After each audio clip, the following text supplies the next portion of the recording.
하나님 오늘도 성소 안에 들어간 등잔대와 그리고 진설병상과 또 분향단에 대한 이야기를 나눌 때에 우리 하나님께서 이 말씀의 의미를 깨닫게 하시고 이 안에 담겨진 영적인 의미가 과연 우리의 삶에서 어떻게 적용하며 살 것인가를 깨달아 알 수 있는 이 시간이 되어지기를 원하오니 하나님께서 오늘도 말씀의 빛을 비춰 주옵소서. 예수님의 이름으로 감사하며 기도드립니다. 아멘. 오늘 저와 여러분들과 함께 나눌 말씀은 우리가 성막을 보면 전체 성막이 있고요. 성막을 들어가면 뜰이 있고 그리고 뜰을 지나서 또 지나가면 성소가 있습니다. 성소는 거룩한 장소죠. 그리고 그 성소 뒤쪽에 지성소가 있습니다. 그러니까 지성소에는 법궤를 안치해놨고 성소에는 진설병상과 그 다음에 등잔대와 분향단을 이렇게 안치하고 또 이 뜰 가운데에는 번제단이 있게 되어지죠. 오늘은 이 거룩한 장소의 성소 안에 안치된 세 가지가 이야기하는데 그 중에 두 가지를 이야기하고 한 가지는 어디에 있는지 좀 뒤쪽에서 또 얘기하는 것으로 보여집니다.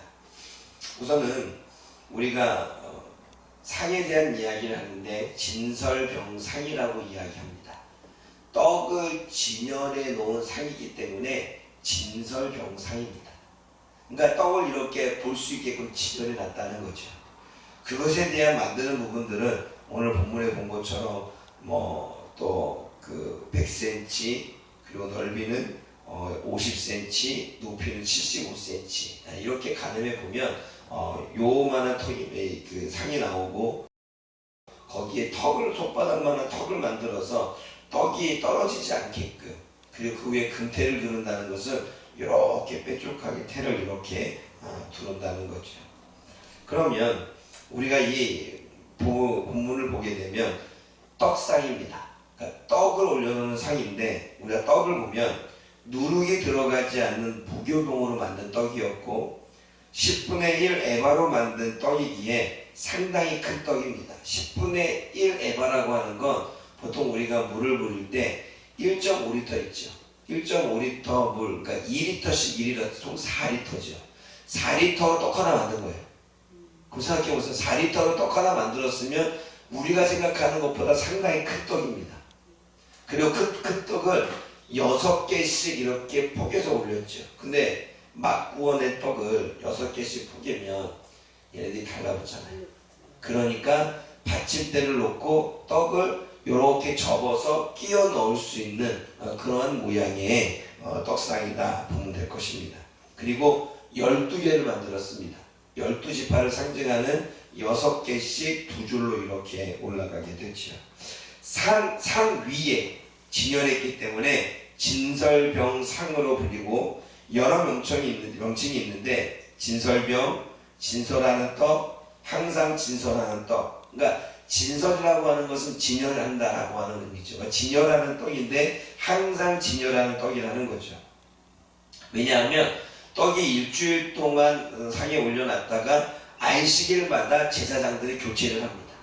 그리고 교체된 떡은 교체한 제사장이 먹습니다. 그런데 어디서 먹느냐면 거룩한 장소인 바로 성소에서 먹는 거죠. 그렇게 먹게 됩니다. 그러면 이것이 영적인 의미가 무엇입니까?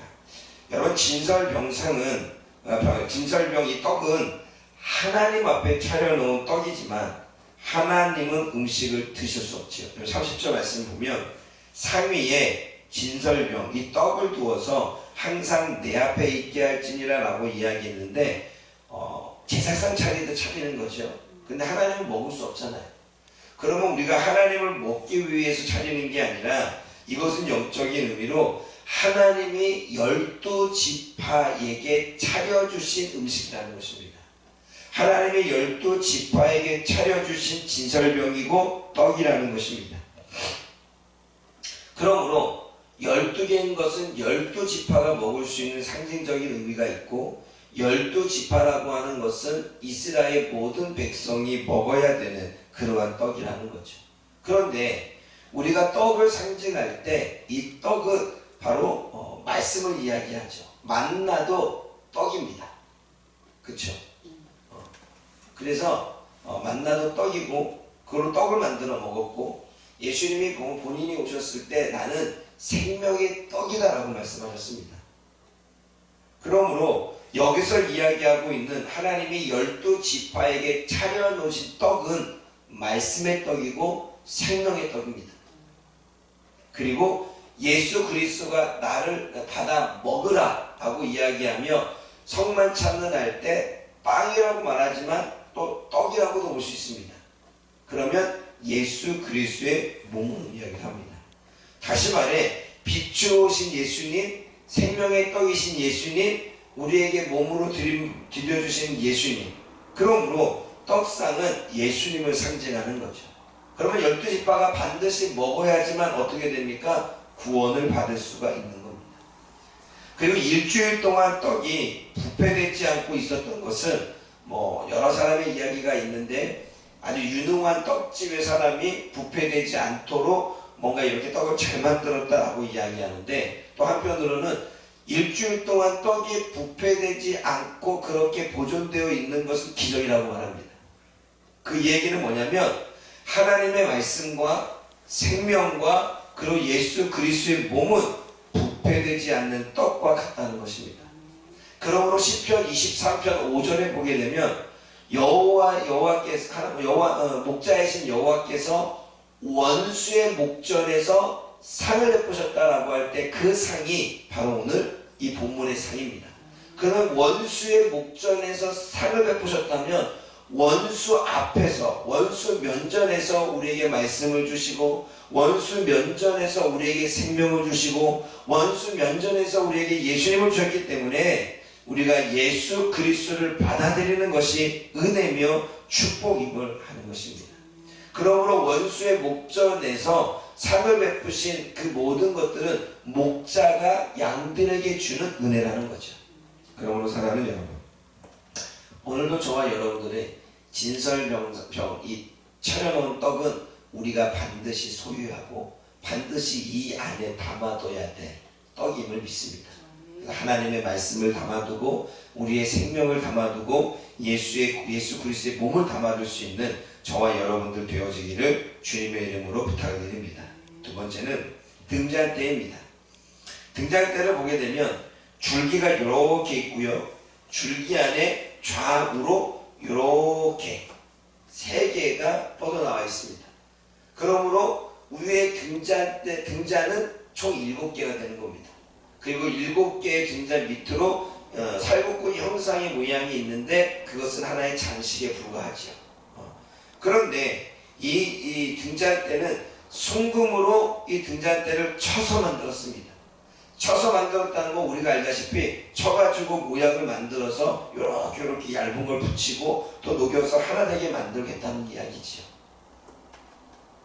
밑판과 줄기를 중심으로 좌우에 각각 3개씩 그렇게 가지들이 뻗어서 총 7개가 가지가 나오고, 자는 살구꽃과 받침을 의미하는데 그 조합이 18개, 즉 가운데 4개 해서 총 22개입니다. 그러니까 하나의 줄기에 3개, 그러면 6개니까 6, 3, 18, 그리고 가운데가 4개니까 총 24개의 그렇게 있는 겁니다.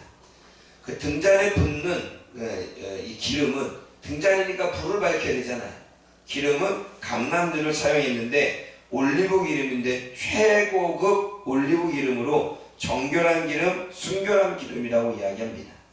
왜 정결한 기름과 순결한 기름이라고 말하냐면, 보통 우리가 옛날에 촛불을 이렇게 타거나 아니면 기름을 태울 때 검은 그을이 올라가죠. 이것을 많이 정제되지 못하면 올라간다고 말합니다. 그러면 99%의 정제된 그러한 기름을 쓰면 그름이 덜하겠죠.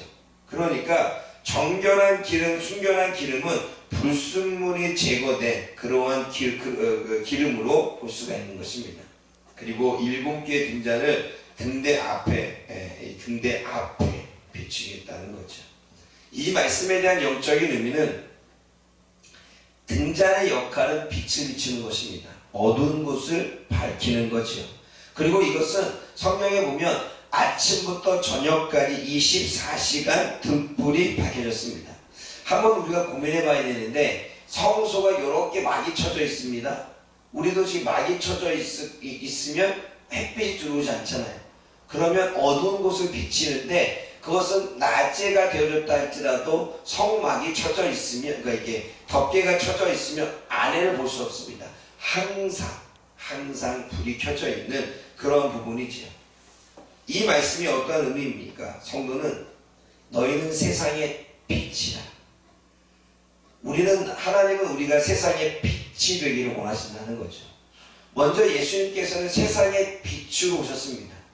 빛으로 오시는 예수님께서는 세상 어두운 곳에 빛을 밝히셨고, 귀신을 떠나보내게 하셨으며, 질병을 걸린 자를 고치시게 하시고, 또한 압박받고 고통받는 자들에게 소망과 희망을 주는 세상의 빛으로 오셨습니다. 그리고 예수님의 사역은 그렇게 계속 이루어졌지요. 마찬가지로 세상의 빛으로 온 우리 또한 24시간 그렇게 빛을 비춰야 되는 것입니다.